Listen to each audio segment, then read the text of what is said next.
Shalom saudara, selamat pagi. Berjumpa lagi dengan program Spiritual Life. Untuk sama-sama kita pagi hari ini merenungkan kebenaran firman Tuhan.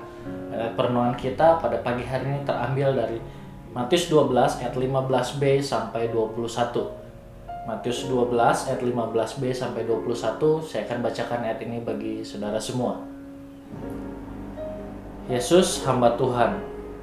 Banyak orang mengikuti Yesus dan ia menyembuhkan mereka semuanya. Ia dengan keras melarang mereka memberitahukan siapa dia, supaya genaplah firman yang disampaikan oleh Nabi Yesaya. Lihatlah, itu hambaku yang kupilih, yang kukasihi, yang kepadanya jiwaku berkenan.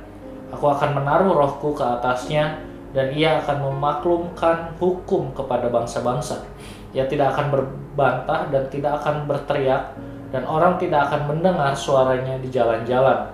Buluh yang patah terkulai tidak akan diputuskannya, dan sumbu yang pudar nyalanya tidak akan dipadamkannya, sampai ia menjadikan hukum itu menang.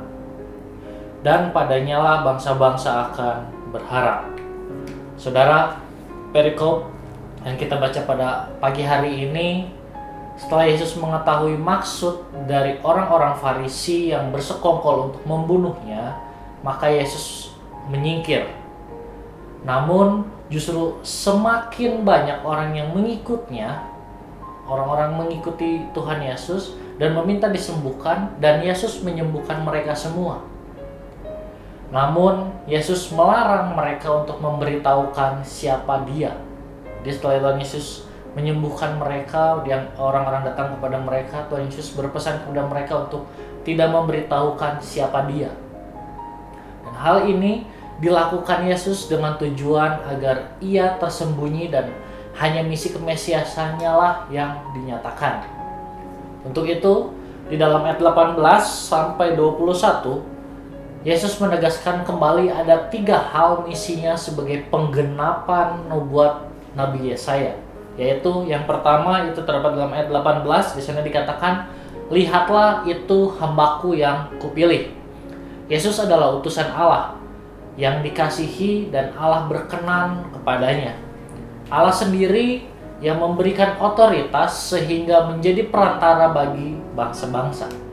Yang kedua, kita lihat dalam ayat 19, di sana dikatakan ia tidak akan berbantah.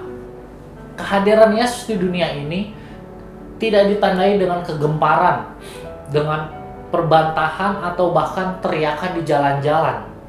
Dan hal yang ketiga, kita lihat dalam ayat 20 dan 21, di sana dikatakan sampai ia menjadikan hukum itu menang.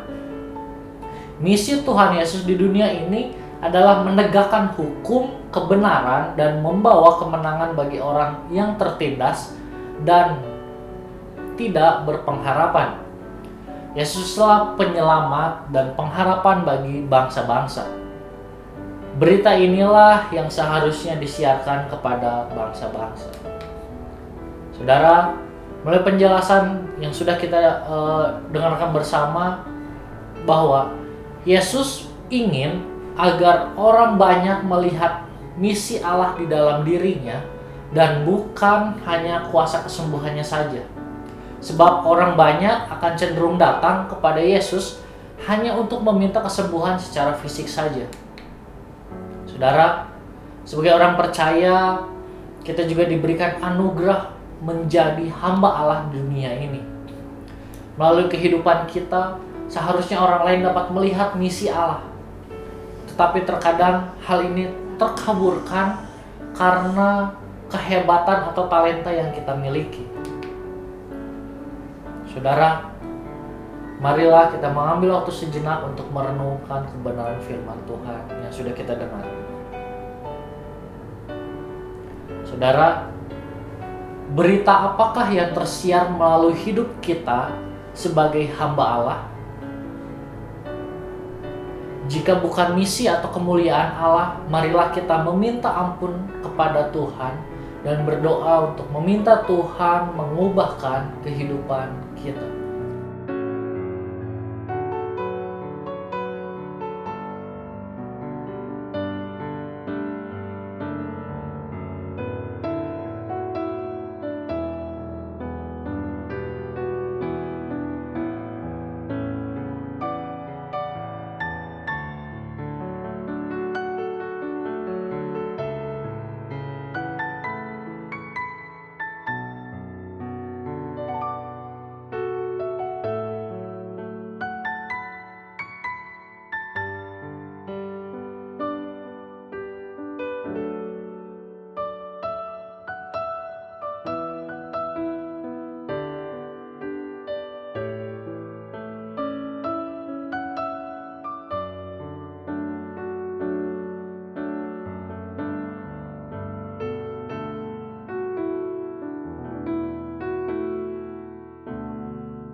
Saudara, percayalah bahwa Tuhan akan memberikan kita kemampuan untuk menyiarkan misi dan kuasa Allah di dunia ini.